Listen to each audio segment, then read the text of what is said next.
Assalamualaikum warahmatullahi wabarakatuh. Selamat siang teman-teman. Langsung saja di sini saya akan berpresentasi tentang dampak komunikasi massa dan komunikasi sosial media. Nah, di sini saya beranggotakan kelompok saya yaitu kelompok 2 beranggotakan 2 anggota yaitu saya sendiri Zaki Pandu dan teman saya Fatimah Izzah Naila. Nah, langsung saja ini terkait latar belakang tentang dampak komunikasi media, dampak komunikasi massa ini berlatar belakang komunikasi massa membantu menyebarkan informasi ke masyarakat luas melalui media seperti TV atau surat kabar. Fungsinya sebagai saran pendidikan dan kontrol sosial yang membentuk opini dan budaya masyarakat. Nah, namun komunikasi ini satu arah dan umpan baliknya lambat. Media sosial berbeda karena komunikasi dua arah yang interaktif dan partisipatif. Lalu orang bisa aktif membuat serta menyebarkan informasi dan membentuk komunitas berdasarkan minat yang sama. Media sosial mempercepat penyebaran ide dan mobilisasi. Tapi perlu etika agar tetap positif. Jadi komunikasi massa lebih formal dan terstruktur, sedangkan media sosial lebih fleksibel dan cepat memengaruhi perubahan sosial. Nah, langsung saja di sini terkait selanjutnya pengantar dampak komunikasi. Komunikasi adalah suatu proses penting dalam kehidupan sosial yang mengalami perubahan signifikan. Di era digital seperti sekarang, di mana teknologi informasi dan media sosial mempercepat dan memperluas cara manusia bertukar informasi dan berinteraksi, sehingga berdampak langsung terhadap aspek psikologis, sosial, dan budaya masyarakat secara luas. Memahami dampak ini sangat penting agar kita dapat mengelola komunikasi dengan bijak dalam kehidupan sehari-hari. Lalu selanjutnya adalah dampak positif komunikasi digital. Menurut Syukardi dan Burhan Bungin, teknologi komunikasi digital termasuk internet dan media sosial memberikan kemudahan luar biasa untuk menjalin komunikasi tanpa batas jarak dan waktu. Hal ini memungkinkan individu untuk terus terhubung, bertukar informasi dengan cepat, serta memperkuat hubungan sosial, sekaligus memungkinkan penyebaran informasi yang bermanfaat seperti sosialisasi kesehatan dan pendidikan yang cepat. Contohnya adalah informasi mengenai pandemi COVID-19 yang menyebar secara global pada waktu itu. Dampak negatifnya adalah di sisi lain perkembangan komunikasi digital juga membawa dampak negatif yang tidak bisa diabaikan seperti penyebaran informasi palsu atau hoax yang dapat dapat memecah belah masyarakat dan mengikis budaya lokal.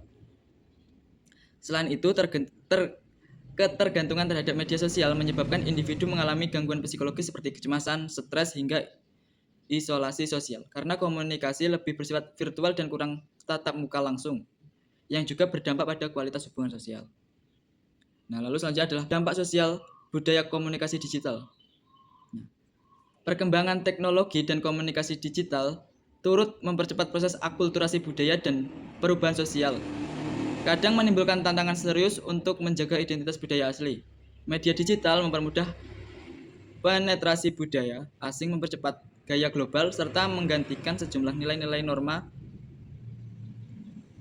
sosial tradisional yang mempengaruhi kehidupan sehari-hari di masyarakat Indonesia. Nah, di sini selanjutnya ada peran teknologi komunikasi dalam pendidikan informasi. Teknologi komunikasi digital juga membawa revolusi dalam bidang pendidikan dan penyebaran informasi dengan memberikan akses lebih luas dan cepat ke sumber-sumber belajar serta informasi global. Namun, tantangannya adalah bagaimana menjaga kualitas dan validitas informasi yang diterima agar tidak salah kaprah, serta menghindari penyebaran informasi yang tidak akurat yang dapat membingungkan masyarakat seperti hoax itu tadi. Implikasinya adalah dampak komunikasi khusus komunikasi digital sangat kompleks, juga tantangan dan risiko yang harus dikelola dengan cermat. Literasi digital pemahaman konteks budaya, dan pengembangan keterampilan komunikasi. Pengembangan keterampilan komunikasi modern menjadi kunci agar dampak negatif dapat diminimalis dan manfaat komunikasi dapat dimaksimalkan demi kesejahteraan individu masyarakat. Oke teman-teman, di sini saya akan melanjutkan presentasi dari Mas Pandu. Definisi komunikasi sosial media. Komunikasi sosial media adalah cara orang berinteraksi dan bertukar informasi lewat internet dan aplikasi seperti Facebook, Twitter, Instagram, ataupun aplikasi yang lainnya. Media sosial mengubah cara komunikasi tradisional karena memungkinkan orang berkomunikasi secara langsung dan interaktif tanpa terbatas tempat dan waktu. Orang tidak hanya menyerap informasi, tapi juga aktif membuat dan berbagi konten seperti tulisan, foto, video, dan komentar. Media sosial juga membentuk komunitas virtual di mana orang tergabung berdasarkan minat atau tujuan yang sama, bukan hanya tempat tinggalnya. Hal ini sangat berpengaruh dalam membentuk opini, budaya, dan cara berinteraksi di masyarakat. Teori Cyber Community menurut Burhan Bungin. Teori Cyber Community yang dikemukakan Burhan Bungin menjelaskan bagaimana kelompok-kelompok sosial terbentuk di dunia maya dan bagaimana pola komunikasi di dalamnya berlangsung. Kelompok maya ini memiliki struktur sosial dan gaya komunikasi yang unik, serta bergantung pada simbol-simbol digital seperti teks, gambar, dan emoticon untuk menyampaikan maksud. Interaksi simbol ini bisa berbeda maknanya antara satu individu dengan individu lain, sehingga memunculkan multi-interpretasi pesan yang mesti dikelola agar komunikasi efektif tetap terjaga dalam masyarakat maya. Budaya komunikasi di media sosial.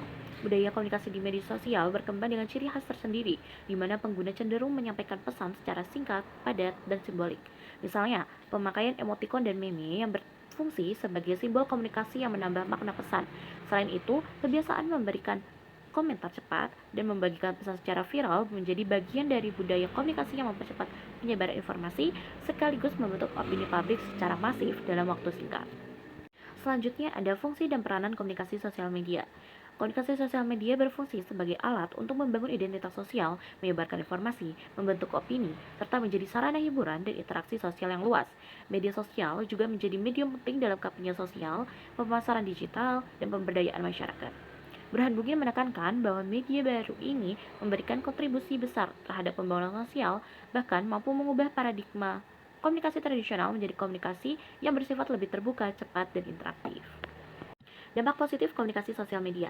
Dampak positif media sosial ini, yang pertama ada memudahkan komunikasi lintas jarak dan waktu, yang kedua ada memperkuat hubungan sosial antar individu dan komunitas, yang ketiga ada membuka kesempatan baru dalam berbagi pengetahuan dan budaya.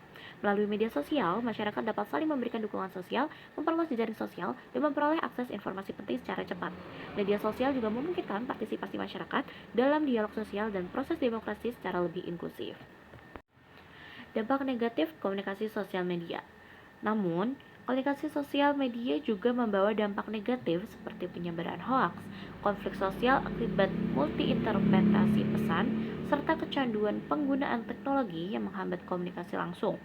Pengguna media sosial kadang mengalami tekanan psikologis, seperti kecemasan dan stres akibat kebutuhan untuk selalu tampil atau mendapatkan pengakuan melalui media sosial.